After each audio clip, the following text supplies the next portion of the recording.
And welcome to Rathod science academy. ఈరోజు మనం ఈ క్లాస్లో 3rd ఏప్రిల్ 2026లో వచ్చిన కరెంట్ అఫైర్స్ తెలుగులో చూద్దాం. అండ్ ఈరోజు చాలా ఆర్టికల్స్ ప్రిలిమ్స్కి వెరీ ఇంపార్టెంట్ టాపిక్స్ అయితే కనిపిస్తున్నాయి. సో ప్లీజ్ ఫోకస్ అండి. ఓకే, సో ఫస్ట్ టాపిక్ చూసిన వెంటనే మనకు అర్థమైంది ఏంటంటే gherao of judicial staff a challenge to supreme court says CJI. ఈ ఆర్టికల్ అర్థం కావాలి అంటే కొంత బ్యాక్గ్రౌండ్ అయితే మనకు తెలిసి ఉండాలండి. అండ్ ఈ ఆర్టికల్ వచ్చేసి వెస్ట్ బెంగాల్కి సంబంధించి ఇచ్చారనమాట. సో మనం నిన్న క్లాస్ చూసినట్లయితే నిన్న క్లాస్లో మనం సుప్రీం కోర్ట్ ఒక స్టేట్మెంట్ చేసింది అని చూసాం కదా. ఆ స్టేట్మెంట్ ఏంటి? ఎస్ఐఆర్ స్పెషల్ ఇంటెన్స్ డివిజన్ని election commission of India first బీహార్లో స్టార్ట్ చేసింది. దాని తర్వాత మెల్లిమెల్లిగా different states like West Bengal and even southern state like Karnataka, తమిళనాడులో కూడా అయ్యాయి. అండ్ ఈవెన్ దాన్ని ఏప్రిల్ నుంచి లైక్ వేరే స్టేట్స్ కూడా ఎక్స్టెండ్ చేస్తామన్నట్టు కూడా మనకి కొన్ని న్యూస్లు అయితే వచ్చాయి. ఓకే, ఎస్ఐఆర్ అంటే ఏంటంటే స్పెషల్ ఇంటెన్స్ డివిజన్.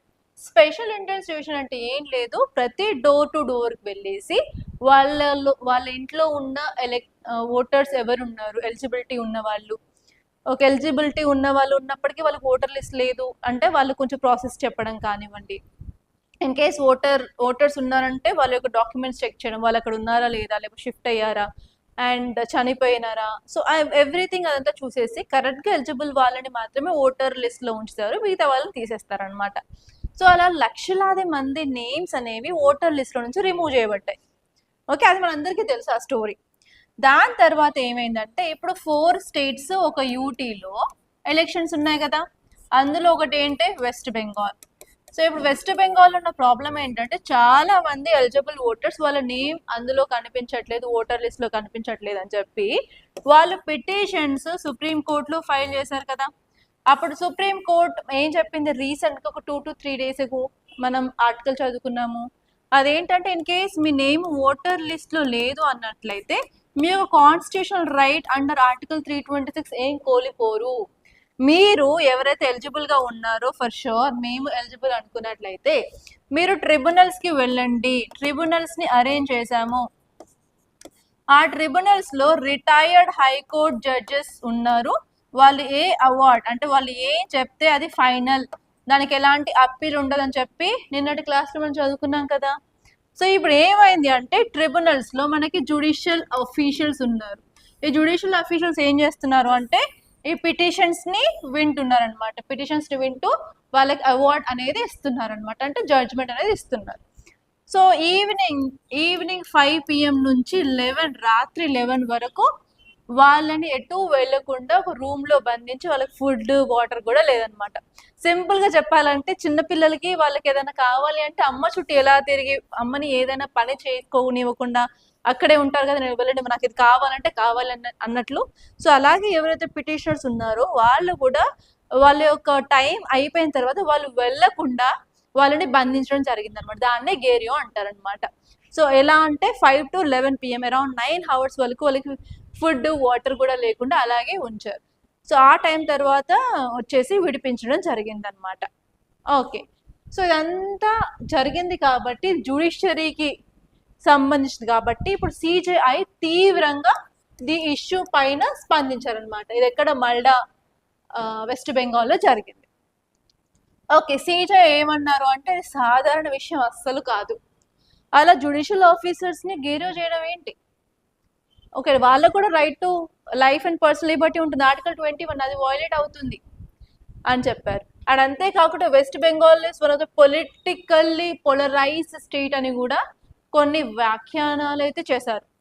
ఓకే, ఇప్పుడు సిజే ఏం చెప్పారంటే ఇది సీరియస్ ఇష్యూ, మేము అంత లైట్గా తీసుకోము, దీన్ని క్రిమినల్ కంటెంట్గా పరిగణిస్తాము అని చెప్పారనమాట.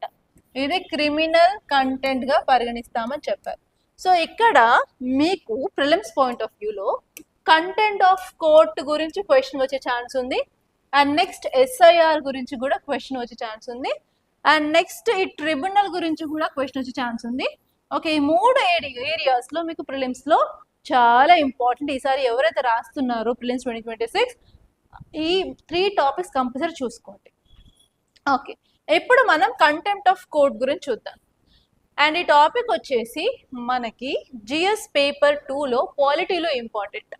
సో కంటెంప్ట్ ఆఫ్ కోర్ట్ గురించి చూసుకున్నట్లయితే మనకి ఆర్టికల్ 129 ఆఫ్ ఇండియన్ కాన్స్టిట్యూషన్ ఉంటుంది. ఇదేంటంటే power of supreme court.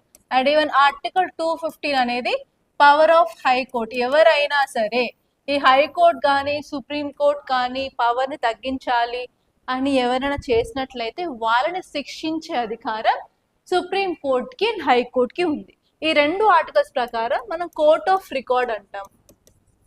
Court of record అనేది సుప్రీం కోర్ట్కి హైకోర్ట్కి అండర్ దిస్ ఆర్టికల్ 129, 215 ఉంటుంది అనమాట. అండ్ ఈ కంటెంప్ట్ ఆఫ్ కోర్ట్ అనేది డైరెక్ట్గా ఎక్కడ డిఫైన్ చేయలేదు మన కాన్స్టిట్యూషన్లో. సో దాన్ని contempt of courts act of 1971లో దాన్ని డిఫైన్ చేయడం జరిగిందనమాట. సో మన కంటెంప్ట్ వచ్చేసి రెండు రకాలు ఉంటుంది. ఒక సివిల్ కంటెంప్ట్ ఒకటి, ఇంకోటి క్రిమినల్ కంటెంప్ట్. సివిల్ కంటెంప్ట్ ఏంటంటే ఏదైనా జడ్జ్మెంట్ కానీ డిగ్రీ కానీ ఆర్డర్ కానీ రిట్స్ కానీ ఏదైనా డైరెక్షన్ కానీ కోర్ట్స్ ఇచ్చినట్లయితే వాటిని ఉద్దేశపూర్వకంగా అంటే విల్ఫుల్గా దాన్ని డిఫాల్ట్ చేసినట్లయితే అది సివిల్ కంటెంప్ట్ కింద వస్తుందన్నమాట.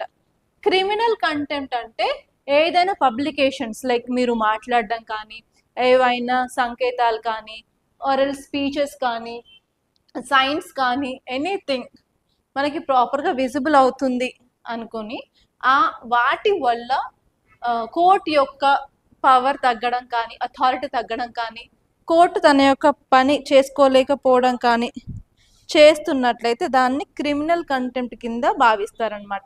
ఇది criminal contempt. Okay, so next ఇక్కడ మనం ఆర్టికల్ చూసుకున్నట్లయితే petrochemical goods tax cut in view of war. మనందరికీ తెలుసు వెస్ట్ ఏషియాలో వార్ జరుగుతుంది. ఇజ్రాయెల్, ఇరాన్, యుఎస్ మధ్యలో ఇష్యూ. దానివల్ల వెస్ట్ ఏషియాలో ఉన్న కంట్రీస్ అన్నీ కూడా ఎఫెక్ట్ అయ్యాయి. ఎందుకంటే ఇజ్రాయెల్, యుఎస్ కలిసి ఇరాన్ మీద దాడి చేయడంతో ఇరాన్ రిటాలియేషన్ మీద యుఎస్ ఉన్న మిలిటరీ బేసెస్ ఎక్కడెక్కడైతే ఉన్నాయో వెస్ట్ ఏషియాలో వాటి మీద అటాక్స్ చేశారు. అండ్ ఈ అటాక్స్ చేసేటప్పుడు వాళ్ళు టార్గెట్ చేస్తుంటే న్యూక్లియర్ ఫెసిలిటీస్ టార్గెట్ చేస్తున్నారు, అలాగే oil and gas fields, okay, అలాంటివి టార్గెట్ చేయడం వల్ల ఓవరాల్గా వెస్ట్ ఏషియన్ కంట్రీ నుంచి రావాల్సిన క్రూడ్ ఆయిల్ ఏమైంది, తగ్గిపోయింది. Okay, first of all crude oil production తగ్గిపోయింది. Not only crude oil production and even very important thing ఏంటంటే స్ట్రైట్ ఆఫ్ హార్మూజ్ కూడా క్లోజ్ చేయడం జరిగింది. ఓకే, అలా ఓవరాల్గా ఏ కంట్రీస్ అయితే ఈ వెస్ట్ ఏషియన్ కంట్రీస్ మీద డిపెండ్ అయి ఉన్నాయో వాటికైతే ఇప్పుడు క్రైసిస్ అయితే ఉంది. సో ఇప్పుడు ఏంటి స్టోరీ అన్నట్లయితే మనకి క్రూడ్ ఆయిల్ అలాగే గ్యాస్ వెస్ట్ ఏషియా నుంచి మనం ఇంపోర్ట్ చేసుకుంటున్నాం. మనకు వచ్చే gas around 90% straight of Hormuz గుండానే వస్తుంది. అండ్ వరల్డ్లో జరిగే ఆయిల్ ట్రేడ్ మొత్తం 20 to 25% ఈ స్ట్రైట్ ఆఫ్ హార్మూజ్ నుంచి అవుతుంది అనమాట. సో మనం తెచ్చుకునే క్రూడ్ ఆయిల్ ఏం చేస్తాము అంటే మనం డీజిల్, పెట్రోల్, కిరోసిన్ అలా డిఫరెంట్ టెంపరేచర్స్లో హీట్ చేసి ఫ్రాక్షనల్ డిస్టిలేషన్ యూజ్ చేసి మనం ఆయిల్ రీఫైనరీస్ ద్వారా ప్రొడ్యూస్ చేస్తాం. అండ్ అంతేకాకుండా ఈ క్రూడ్ ఆయిల్ అండ్ గ్యాస్ నుంచి పెట్రోకెమికల్స్ కూడా ప్రొడ్యూస్ చేస్తాం అన్నమాట. ఈ పెట్రోకెమికల్స్ చాలా ఏరియాస్లో యూజ్ అవుతాయి అన్నమాట. వీటికి అప్లికేషన్స్ చాలా ఎక్కువ. సో ఇప్పుడు ఏమైంది, స్టోరీ గోస్ లైక్ దిస్ అండి. సో మనకి ఇవి తగ్గడం వల్ల ఇవి కూడా తగ్గాయి, crude oil and gas imports కూడా తగ్గాయి. దానివల్ల ఏవైతే కంపెనీస్ పెట్రోకెమికల్స్ ప్రొడ్యూస్ చేస్తున్నాయో వాటికి విపరీతమైన లాసెస్ వస్తున్నాయి. అందుకని ఇప్పుడు మన గవర్నమెంట్ ఆఫ్ ఇండియా ఏం చేసిందంటే ఈ పెట్రోకెమికల్స్ మీద ఉన్న కస్టమ్ డ్యూటీ ఏదైతే ఉందో అది కంప్లీట్గా 40 ప్రోడక్ట్స్ మీద తీసివేయడం జరిగింది అనమాట. ఆ కస్టమ్ డ్యూటీని తీసివేయడం జరిగింది. అది జూన్ 30వ తేదీ 30 జూన్ వరకు ఈ కస్టమ్ డ్యూటీ అనేది తీసేశారనమాట. ఇది స్టోరీ. అండ్ రీసెంట్గా చూసుకున్నట్లయితే పెట్రోల్ అండ్ డీజిల్ ప్రొడక్షన్ మీద కూడా excise duty 10 rupees per litre తగ్గించారు కదా. సో అదే విధంగా పెట్రోకెమికల్స్కి కూడా కొంచెం రిలీఫ్ ఇవ్వడానికి కస్టమ్ డ్యూటీ అనేది తగ్గించారు. సో మీరు ఇక్కడ చూసుకోవాల్సింది ఏంటంటే పెట్రోకెమికల్స్ గురించి ప్రతి ఒక్క డీటెయిల్ చాలా ఇంపార్టెంట్. ఎందుకంటే మీరు PYQ science and technology point of view చూసినట్లయితే basic science, basic physics and basic chemistry నుంచి కూడా అడుగుతున్నారండి. అండ్ ఈసారి పెట్రోకెమికల్స్ గురించి క్వశ్చన్ వచ్చే ఛాన్స్ కూడా ఎక్కువగా ఉంది. ఓకే, అండ్ నెక్స్ట్ వచ్చేసి ఎక్సైజ్ డ్యూటీ, కస్టమ్ డ్యూటీ గురించి కూడా నోట్స్ అయితే చేసి పెట్టుకోండి. ఓకే, సో పెట్రోకెమికల్స్ అంటే ఏం లేదు, సింపుల్గా చెప్పాలంటే crude oil and natural gas నుంచి మనకి రిఫైన్ చేసిన తర్వాత, ప్రాసెసింగ్ చేసిన తర్వాత వచ్చిన కెమికల్స్నే పెట్రోకెమికల్స్ అంటారనమాట. అందులో మనకు ప్రైమరీగా కార్బన్ అండ్ హైడ్రోజన్ ఉంటాయి. ఇందులో మనం క్లాసిఫికేషన్ చూసినట్లయితే మనకి మేజర్గా 3 గ్రూప్స్ అయితే ఉంటాయి. ఫస్ట్ వచ్చేసి ఆలిఫిన్స్ అంటాము. ఆలిఫిన్స్ అంటే అన్సాచురేటెడ్ స్ట్రెయిట్ చైన్ హైడ్రోకార్బన్స్. అంటే మీరు ఇంటర్మీడియట్లో ఉన్నప్పుడు ఆర్గానిక్ కెమిస్ట్రీ సెకండ్ ఇయర్లో చదివే ఉంటారు. మీత్ అంటే ఒక కార్బన్ ఉంటుంది ఇలా. ఓకే, నెక్స్ట్ ఈత్ అంటే 2, ప్రోప్ అంటే 3 కార్బన్స్, బ్యూట్ అంటే 4 కార్బన్స్, పెంట్ అంటే 5 కార్బన్స్. అలా చైన్గా ఉన్న హైడ్రోజన్ కార్బన్ కాంపౌండ్స్ని ఆలిఫిన్స్ అంటారనమాట. అలా స్ట్రెయిట్ చైన్గా ఉన్నవి. అండ్ మనకు సెకండ్ టైం వచ్చేసి మనకి ఇలా ఉంటే బెంజిన్ అంటాము, ఇలా గీత గీసే టోలిన్ అంటాము. సో ఇలా మనకి డిఫరెంట్ ఉంటాయి కదా. అలా రింగ్ కాంపౌండ్స్ ఉన్నట్లయితే వాటిని అరోమాటిక్స్ అంటారు. సో రింగ్ ఉన్నవి మంచి స్మెల్స్ అయితే వస్తాయండి, అవి అరోమాటిక్ అనమాట. ఎగ్జాంపుల్ వచ్చేసి బెంజిన్, టౌలిన్, జైలిన్. ఓకే, ఇవి కొన్ని ఎగ్జాంపుల్స్ అనమాట. అండ్ ఇవే కాకుండా వేరేవి కూడా ఉంటాయి, synthetic gas or syn gas అని అంటాం అనమాట. ఇది మిథైల్ అండ్ అమోనియా దాంతో పాటు కొన్ని ఇన్ఆర్గానిక్స్ కలిపి తయారు చేయడం జరుగుతుంది. అండ్ దీని గురించి చూసుకున్నట్లయితే 2022లోను 2023లోను ఆల్రెడీ యూపీఎస్సీ క్వశ్చన్ ఈ సింథటిక్ గ్యాస్ మీద ఇవ్వడం జరిగింది. ఒక్కసారి పీవైక్యూ చూడండి. ఓకే, ఇవి 3 టైప్స్ ఆఫ్ పెట్రోకెమికల్స్ అనమాట. అండ్ ఎగ్జాంపుల్స్ చూసుకున్నట్లయితే మేజర్గా ఇథిలిన్ ఉంటుంది, ప్రోపిలిన్, బెంజిన్, టౌలిన్, బ్యూటాడైన్, మిథనాల్. అలా ఎక్కడెక్కడ యూజ్ చేస్తాము అంటే మనం ప్లాస్టిక్స్ అండ్ పాలిమర్స్ ప్రిపేర్ చేయడంలో, like polythene, plastic bags, films, మనకి ప్లాస్టిక్ బాటిల్స్ కనిపిస్తున్నాయి. అండ్ అలాగే పాలీప్రొపైలిన్ ఏమో ఆటోమోటివ్ పార్ట్స్కి, కార్పెట్స్కి, ఫుడ్ కంటైనర్స్ తయారు చేయడం, టెక్స్టైల్స్లో కూడా యూజ్ చేస్తారు. అండ్ పీవీసీ అంటే పైపులు, కేబుల్స్, ట్యూబ్స్కి యూజ్ చేస్తారు. పాలిస్టరిన్ అనేది ప్యాకేజింగ్ ఫోమ్, డిస్పోజబుల్ కప్స్కి యూజ్ చేస్తారు. అండ్ అంతేకాకుండా even synthetic fibre and rubber like polyester, nylon, acrylic, carpets, clothing, synthetic rubber కూడా యూజ్ చేస్తారు. And everyday and industrial applications చూసుకున్నట్లయితే ఫర్టిలైజర్స్ ప్రిపేర్ చేయడంలో, సాల్వెంట్స్ అండ్ పెయింట్స్లో, డిటర్జెంట్స్లో, కాస్మెటిక్స్లో, అలాగే మెడికల్ అండ్ ఫార్మాస్యూటికల్స్లో, ఫుడ్ ప్యాకేజింగ్ అండ్ ప్రిజర్వేటివ్స్లో, construction, automotive industry and different ఏరియాస్లో కూడా మనం వీటిని యూజ్ చేయడం జరుగుతుంది అనమాట. సో నెక్స్ట్ ఆర్టికల్, ఈ ఆర్టికల్ చాలా ఇంపార్టెంట్, ఎస్పెషలీ 2026 ప్రిలిమ్స్ రాసే వాళ్ళకి.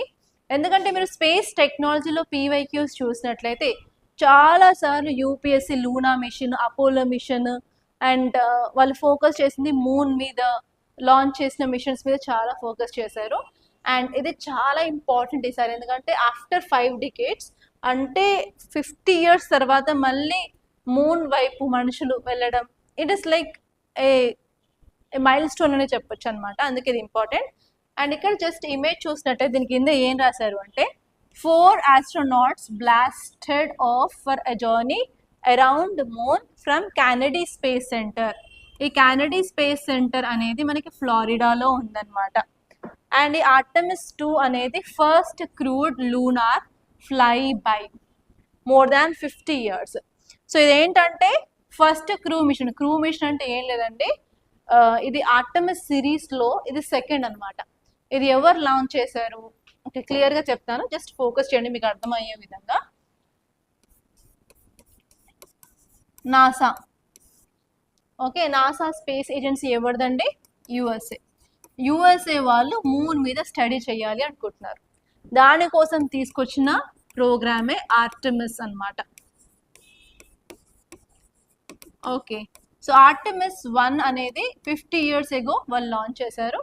అదేంటంటే జస్ట్ స్పేస్ క్రాఫ్ట్ని పంపించారు, చుట్టేసి వచ్చిందనమాట ఫస్ట్ది. అండ్ ఇప్పుడు లాంచ్ చేసింది ఆఫ్టర్ 50 years తర్వాత ఇది సెకండ్ ఆర్టెమిస్ మిషన్ అనమాట. ఇదేంటంటే క్రూ మిషన్. అంటే నలుగురు ఆస్ట్రోనాట్స్ని అయితే పంపించారు. అండ్ ఆస్ట్రోనాట్స్ ఏంటంటే ఆస్ట్రోనాట్స్ ఏం చేస్తున్నారు, ఒక స్పేస్ షిప్, దాని పేరు జస్ట్ మినిట్ ఓరియన్. ఇప్పుడు ఏంటంటే ఓరియన్ స్పేస్ క్రాఫ్ట్లో నలుగురు ఆస్ట్రోనాట్స్ని పంపించారు. వీళ్ళు ఏం చేస్తారు అంటే ఫ్లై బై చేస్తారనమాట. ఈ ఫ్లై బై అంటే సింపుల్గా ఇది మన ఎర్త్ అనుకోండి, ఇక్కడ మూన్ ఉంటుంది కదా, ఇంకో ఇప్పుడు ఏమవుతుందంటే ఎర్త్ నుంచి రాకెట్ లాంచ్ చేశారు ఫ్లోరిడా నుంచి. ఆ రాకెట్ ఏం చేస్తుంది అంటే పైకి వెళ్తుంది, వెళ్ళిన తర్వాత స్పేస్ ఇది ఉంది కదా spacecraft, Orion spacecraft, దాన్ని తీసుకొని వెరీ నియర్ టు మూన్ వెళ్తారనమాట. అరౌండ్ 4000 నుంచి 6000 మైల్స్ దూరంలో వాళ్ళు స్పేస్ క్రాఫ్ట్ తీసుకొని వెళ్తారు. అక్కడికి వెళ్ళి వాళ్ళు చుట్టూ తిరగరు, జస్ట్ మూన్ దగ్గరికి వెళ్ళేసి ఇంత డిస్టెన్స్లో వాళ్ళు హై రెజల్యూషన్ ఇమేజెస్ తీసుకుంటారు మూన్వి. తీసుకొని అవి సిస్టమ్ కనెక్ట్ చేసుకొని చెక్ చేసి వెంటనే వాళ్ళు బయటకు వచ్చేస్తారనమాట. సో ఇక్కడ హ్యూమన్స్ వెళ్తున్నారు కానీ వాళ్ళు మూన్ మీద ల్యాండ్ చేయట్లేదు, just fly by mission. Fly చేస్తారు, దగ్గరికి వెళ్తారు, జస్ట్ పిక్స్ తీసుకుంటారు, మళ్ళీ రిటర్న్ వస్తారనమాట. సో ఇన్ కేస్ ఈ ఆర్టెమిస్ 2 మిషన్ అనేది సక్సెస్ అవుతే వాళ్ళు 3 మిషన్ని ప్లాన్ చేస్తున్నారు 2028లో. ఈ మిషన్లో ఏంటంటే మూన్ మీద ల్యాండింగ్ని ప్లాన్ చేస్తున్నారు. ఓకే, మూన్ మీద ల్యాండింగ్ అయిపోయిన తర్వాత 4th మిషన్లో వాళ్ళ యొక్క ప్లాన్ ఏంటంటే అక్కడ ఒక స్టేషన్ని పెట్టాలి అనుకుంటున్నారు. ఓకే, అండ్ 5th మిషన్ ఏంటంటే ఆ స్టేషన్కి ఇంకేమైనా సరే ఎక్స్టెన్షన్ లాగా వాళ్ళు చేయాలనుకుంటున్నారు. సో ఇదన్నమాట ఆర్టెమిస్ మిషన్ ఆఫ్ నీసా. క్లియర్? ఇప్పుడు కొన్ని ఫ్యాక్ట్స్ చూసుకున్నట్లయితే ఫస్ట్ టైం మూన్ మీద హ్యూమన్స్ని క్యారీ చేసింది ఎప్పుడు అంటే 1972లో. ఓకే, దాని తర్వాత ఇప్పుడు first scheduled human flight mission to moon అనేది ఆర్టెమిస్ 2 అనమాట. సో ఇదేంటంటే SLS రాకెట్ యూజ్ చేసుకొని ఓరియన్ స్పేస్ క్రాఫ్ట్లో వాళ్ళు వెళ్ళారనమాట. అండ్ ఈ ఆర్టెమిస్ 2 అనేది the first time humans travel abroad about the spacecraft and venture beyond the low earth orbit. Low earth orbit కంటే ఇంకా డీప్ స్పేస్లోకి వాళ్ళు వెళ్తారనమాట. అండ్ ఈ 4 ఆస్ట్రోనాట్స్ అరౌండ్ 10 days ఫ్లైట్లో వాళ్ళు మూన్ దగ్గరికి వెళ్ళి వాళ్ళు పిక్స్ తీసుకొని టెస్ట్ అనేది చేస్తారు. అండ్ అంతేకాకుండా ఆ టైంలో వాళ్ళు తీసుకెళ్ళిన స్పేస్ క్రాఫ్ట్ నేవిగేషన్ ఎలా ఉంది, కమ్యూనికేషన్ ఎలా చేస్తూ ఉంది ఈ ఆస్ట్రోనాట్స్ అని కూడా వాళ్ళైతే టెస్ట్ చేస్తారనమాట. దాని తర్వాత ఆర్టెమిస్ 3లో వాళ్ళు మూన్ మీద ల్యాండింగ్ అనేది ప్లాన్ చేశారు. ఆర్టెమిస్ 4లో వాళ్ళు ఏంటంటే లూనార్ స్పేస్ స్టేషన్ని పెట్టాలనుకుంటున్నారు, దాని పేరు గేట్వే. అండ్ ఆర్టెమిస్ 5లో దానికి ఇంకేమైనా మాడ్యూల్స్ యాడ్ చేయాలి, ఎక్స్టెన్షన్ గురించి ఆలోచిస్తాము అని చెప్పి ఆర్టెమిస్ 5లో చెప్పారనమాట. Okay, and next important topic అండి ఈరోజు, అదేంటంటే cabinet advice on grant of remission to convict is binding on governor. Okay, ఈ ఆర్టికల్ చూసుకున్నట్లయితే ఇక్కడ మనకి గవర్నర్ గురించి మాట్లాడుతుంది. ఇక్కడ రెమిషన్ అనే వర్డ్ మనం పాలిటీలో చూస్తాం కదా. సో ఈ ఆర్టికల్ వచ్చేసి సింపుల్గా పార్డనింగ్ పవర్స్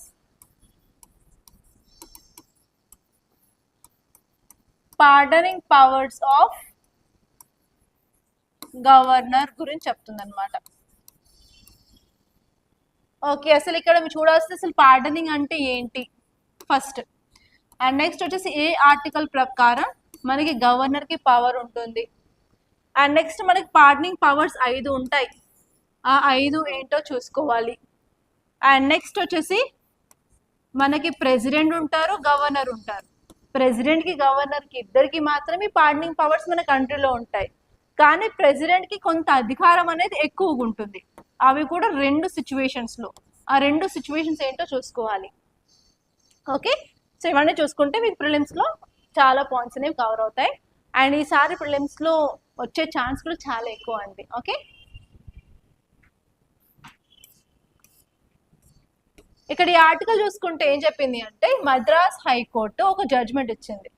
అదేంటంటే గవర్నర్కి ఈ పార్డనింగ్ పవర్స్ డిస్క్రిషనరీ పవర్స్ కాదు, కంపల్సరీ కౌన్సిల్ ఆఫ్ మినిస్టర్స్ ఏం చెప్తుంటే అది తీసుకొని కంపల్సరీ దానికి బైండ్ అయ్యి ఉండాలి అని ఇక్కడ చెప్పడం జరిగింది అనమాట. దీని గురించి ఎక్కడ ఇచ్చారు అంటే ఆర్టికల్ 161 ఆఫ్ కాన్స్టిట్యూషన్. సో ఇక్కడ చూసుకున్నట్లయితే ఏ ఆర్టికల్ మాట్లాడుతుంది? Article 161 of Indian constitution pardoning powers of governor గురించి మాట్లాడుతుంది. అంతేకాదు గవర్నర్ ఏ డెసిషన్ తీసుకున్నా కూడా పార్డనింగ్ పవర్స్ గురించి కౌన్సిల్ ఆఫ్ మినిస్టర్స్ యొక్క డెసిషన్ కి బైండ్ అయ్యి ఉండాలి అని చెప్పి ప్రెసెంట్ మద్రాస్ హైకోర్టు క్లియర్ గా చెప్పింది. Okay, first of all pardoning power ఏంటో చూద్దాం. మన క్రిమినల్ జస్టిస్ సిస్టమ్ లో ఎవరైనా సరే నేరాలు చేసినట్లయితే వాళ్ళకి పనిష్మెంట్ ఇస్తాం కదా. సో కొన్నిసార్లు ఆ పనిష్మెంట్ సివియర్ గా ఉండొచ్చు, డెత్ పెనాల్టీనే ఉండొచ్చు, కఠిన కారాగార శిక్ష అయి ఉండొచ్చు. సో అట్లాంటి టైంలో మనకి ప్రెసిడెంట్ కి అండ్ గవర్నర్ కొంత పవర్ ఉంటుంది ఏంటంటే ఆ యొక్క పనిష్మెంట్ ని తగ్గించడానికి. దాన్నే పార్డనింగ్ పవర్ అని అంటారనమాట. ఓకే, సో ఇక్కడ ఈ పార్డనింగ్ పవర్ వల్ల ఇక్కడ గవర్నర్ అండ్ ప్రెసిడెంట్ జ్యుడిషియరీలో ఇంటర్ఫియర్ అవుతున్నారు. ఫర్ వాట్ అంటే హ్యూమానిటేరియన్ కన్సర్న్స్ విధంగా కానివ్వండి, లేకపోతే పనిష్మెంట్ ఆఫ్ సివియారిటీ పనిష్మెంట్ ఎక్కువ ఉన్నప్పుడైనా కానివ్వండి, లేకపోతే ఏ విధంగా మిస్క్యారేజ్ ఆఫ్ జస్టిస్ అవుతుంది అన్నప్పుడు కానీ గవర్నర్ అండ్ ప్రెసిడెంట్ ఇంటర్ఫియర్ అయ్యే ఛాన్స్ ఉంది. That is called as pardoning power అన్నమాట. ఓకే, సో ఈ పార్డనింగ్ పవర్స్ చూసుకున్నట్లయితే మనకి 5 ఉంటాయన్నమాట. అవి ఏంటి అంటే ఫస్ట్ వచ్చేసి పార్డన్. పార్డన్ అంటే సింపుల్ గా ఏంటంటే ఒక పర్సన్ ఉన్నాడు, ఒక నేరం చేశాడు, అతనికి జైలు శిక్ష పడింది. దాని తర్వాత అప్పీల్ అవుతా ఉంటే లైక్ డెత్ సెంటెన్స్ కూడా వచ్చింది అనుకోండి. సో ఈ పార్డనింగ్ లో ఏం చేస్తారు అంటే అతని మీద ఏ పనిష్మెంట్స్ ఉంటే అవన్నీ కంప్లీట్ గా తీసేసి ఒక ఫ్రెష్ గాయ్ లాగా బయటికి పంపిస్తారనమాట. అది పార్డనింగ్. నెక్స్ట్ సెకండ్ వచ్చేసి కమ్యూటేషన్. కమ్యూటేషన్ అంటే ఏంటంటే సబ్స్టిట్యూషన్. ఫర్ ఎగ్జాంపుల్ ఒకతను నేరం చేశాడు, అతనికి డెత్ సెంటెన్స్ ఇచ్చారు, ఆ డెత్ సెంటెన్స్ తీసేసి కఠిన కారాగార శిక్ష వేయడం. ఆర్ఎల్స్ ఒక పర్సన్ కి కఠిన కారాగార శిక్ష అరౌండ్ 14 years ఉంది, దాన్ని కాస్త వేరే పనిష్మెంట్ లాగా మార్చడం. సో అది కమ్యూటేషన్. నెక్స్ట్ వచ్చేసి రెమిషన్. రెమిషన్ అంటే ఏంటంటే వాళ్ళ యొక్క పీరియడ్ ఆఫ్ పనిష్మెంట్ ని తగ్గించడం. For example 10 years of jail శిక్ష అనుకోండి, దాన్ని కాస్త 7 years 5 years అలా తగ్గించేదాన్ని రెమిషన్ అంటారు. రెస్పైట్ అంటే స్పెషల్ కేటగిరీ వాళ్ళకి ఇది ఇస్తారనమాట. ఫర్ ఎగ్జాంపుల్ మీరు జవాన్ మూవీ చూసే ఉంటారు. జవాన్ మూవీలో దీపికా పడుకొని తీసుకొని ఉరిశిక్ష తీసుకెళ్తారు. అదంతా టైం అవుతున్నప్పుడు తన కళ్ళెదిరి కింద పడి తను ప్రెగ్నెంట్ అని తెలుస్తుంది. అప్పుడు ఏమవుతుంది, తను ఉరి తీస్తారా? ఉరి తీయరు. నెక్స్ట్ 5 years వరకు తనకి ఆ ఉరిని ఆపుతారనమాట. ఎందుకంటే షీఈస్ ఎ ప్రెగ్నెంట్. సో మనకున్న ఒక ఇంపార్టెంట్ రూల్ ఏంటంటే మనకి డెత్ సెంటెన్స్ ఉన్నప్పుడు ఆ మనిషిని కిల్ చేయొచ్చు, బట్ ఆ మనిషి లోపల ఉన్న చిన్న బేబీ కూడా రైట్ టు లైఫ్ ఆర్టికల్ 21 ఉంటుంది. కాబట్టి there is no right for a court to take away article 21 of that baby అనమాట. సో ఆ బేబీకి 5 years వచ్చిన తర్వాత అప్పుడు మనం చూస్తాం అదే సాంగ్ లో తనని ఉరితీస్తారనమాట. So only in special cases లో ప్రెగ్నెన్సీలో ఉన్న ఉమెన్ కానివ్వండి, లేకపోతే లాక్టేటింగ్ ఉమెన్ కానివ్వండి, and even people with disabilities ఉన్న వాళ్ళకి కొంతవరకు అవార్డ్ అనేది తగ్గిస్తూ ఉంటారు. దాన్ని రెస్పైట్ అని అంటారు. అండ్ నెక్స్ట్ వచ్చేసి రీప్రైవ్ అంటే ఏం లేదు, కొంత టెంపరీ పీరియడ్ వరకు మనం స్టాప్ చేయొచ్చు అనమాట ఇంప్లిమెంటేషన్ ఆఫ్ పనిష్మెంట్ ని. దాన్ని రీప్రైవ్ అని అంటారు. సో ఇవి 5 important pardoning powers of president and governor. కానీ 2 సిచ్యువేషన్స్ లో ప్రెసిడెంట్ కి ఎక్కువ పవర్ ఉంటుంది అని చెప్పాను కదా, వాటి మీద కూడా మీకు ప్రిలిమ్స్ క్వశ్చన్స్ వచ్చే ఛాన్స్ ఉంది. ఆ 2 సిచ్యువేషన్స్ ఏంటి అంటే ఫస్ట్ వచ్చేసి డెత్ సెంటెన్స్. ఇక్కడ president can grant pardon in all cases where the sentence is given, that is related to death sentence. కానీ governor can not pardon death sentence. Okay, death sentence లో governor కి pardoning powers లేవు, only president కి మాత్రమే ఉంటాయి. So ఆ కేసులో ఏంటంటే గవర్నర్ కున్న పవర్ ఏంటంటే అది రెమిట్ చేయొచ్చు, లేకపోతే కమ్యూట్ చేయొచ్చు, కానీ డెత్ సెంటెన్స్ ని కంపల్సరీ పార్డన్ అయితే గవర్నర్ చేయలేరు. Only that is a power of president. And second important case ఏంటంటే కోర్ట్ మార్షల్. కోర్ట్ మార్షల్ అంటే మిలిటరీ కోర్టులు ఇచ్చిన అవార్డ్ కానీ జడ్జ్మెంట్ కానీ గవర్నర్ కెనాట్ డూ ఎనీథింగ్. కానీ president have the power for pardoning power respected to punishment or sentences of any military court. కానీ governor do not have the pardoning power. And even punishment తగ్గించిన దాంట్లో మాత్రం governor is not having any power. Governor చేసేది మొత్తం only state loss కి సంబంధించి ఉంటాయి అన్నమాట. ఓకే, ఈ పాయింట్స్ గుర్తుపెట్టుకుంటే సరిపోతుంది. అండ్ నెక్స్ట్ ఆర్టికల్ చూసుకున్నట్లయితే Nilgiri class INS Taragiri to be commissioned today. So ఇక్కడ కీవర్డ్ వచ్చేసి ఐఎన్ఎస్ అంటే ఇండియన్ నేవల్ షిప్ అన్నమాట. దాని పేరు తారాగిరి. ఇది దేనికి సంబంధించింది? నీలగిరి క్లాస్ కి సంబంధించింది. సో ఇది అర్థం అవ్వాలి అంటే కొంత బ్యాక్గ్రౌండ్ మీకు తెలిసి ఉండాలి. ఒకసారి మన డిఫెన్స్ గురించి చూసుకున్నట్లయితే మనకి డిఫెన్స్ లో ఆర్మీ, నేవీ, ఎయిర్ ఫోర్స్ ఈ మూడు ఉంటాయి అన్నమాట. ఆర్మీ వచ్చేసి ల్యాండ్ బార్డర్ దగ్గర మనకి గార్డ్ అనేది చేస్తుంది. నేవీ వచ్చేసి ఇండియన్ వాటర్స్ దగ్గర మనకి గార్డ్ అనేది చేస్తుంది. ఎయిర్ ఫోర్స్ వచ్చేసి ఎయిర్ స్పేస్లో ప్రొటెక్షన్ అనేది ప్రొవైడ్ చేస్తుంది. ఇవి మూడు డిఫరెంట్ లొకేషన్స్ దగ్గర మనని ప్రొటెక్ట్ చేస్తున్నాయి కాబట్టి వాటికి కావాల్సిన ఎక్విప్మెంట్ కూడా డిఫరెంట్. సో మనకి వాటర్లో కావాలంటే కంపల్సరీ ప్రొటెక్షన్కి మనకి షిప్స్ కావాలి, ఫ్రిగేట్స్ కావాలి, సబ్మెరైన్స్ కావాలి, అలా అనమాట. సో అందుకని మన ఇండియన్ నేవీ ఏం చేసిందంటే ఒక ప్రాజెక్ట్ని తీసుకొచ్చింది. దాని పేరే ప్రాజెక్ట్ 17 అన్నమాట. ఓకే, దాని పేరే ఇక్కడ మీకు ఇచ్చారు కదా, ప్రాజెక్ట్ 17A. ఏ అంటే ఆల్ఫా. ఓకే, ఈ ప్రాజెక్ట్ 17Aలో 7 ఫ్రిగేట్స్ని వాళ్ళు డెవలప్ చేయాలి అనుకుంటున్నారు. ఓకే, అందులో 4 వచ్చేసి ఒక కంపెనీ తయారు చేస్తుంది, 3 వచ్చేసి ఇంకో కంపెనీ తయారు చేస్తుంది అనమాట. ఈ ప్రాజెక్ట్ 17Aలో 7 ఫ్రిగేట్స్ని తయారు చేయాలనుకున్నారు కదా. సో అందులో అరౌండ్ 3 అయితే కంప్లీట్ అయిపోయాయి. ఆ 3 కూడా కమిషన్ చేశారనమాట, అంటే ఇండక్ట్ చేశారు నేవీలో. ఇప్పుడు ఈ ఐఎన్ఎస్ తారాగిరి అనేది 4th ఫ్రిగేట్ అనమాట. ఇప్పుడు ఇది కూడా మన ఇండియన్ నేవీలో కమిషన్ చేశారు. ఓకే, సో ఇదన్నమాట ఈ ఆర్టికల్. సో ఇక్కడ మీరు చూడాల్సింది ఏంటంటే ప్రాజెక్ట్ 17A, 17 ఆల్ఫా గురించి తెలుసుకోవాలి. అలాగే ఈ యొక్క 4th ఫ్రిగేట్ దాని పేరు ఐఎన్ఎస్ తారాగిరి గురించి కూడా చూసుకోవాలన్నమాట. అండ్ దీని మీద ప్రిలిమ్స్లో క్వశ్చన్ వచ్చే ఛాన్స్ చాలా ఎక్కువ. సో ఐఎన్ఎస్ తారాగిరి అనేది 4th ship of Nilgiri class frigates. Okay, ఇదేంటంటే ఇంతకుముందు ఉన్న ఐఎన్ఎస్ తారాగిరిని రీఇన్కార్నేషన్ చేసేలాగా తీసుకొచ్చారనమాట. ఇది ఎవరు డెవలప్ చేశారు అంటే మెజాగాన్ డాక్ షిప్ బిల్డింగ్ లిమిటెడ్. ఇది ముంబైలో ఉంది, ఇది డిజైన్ చేసింది అనమాట.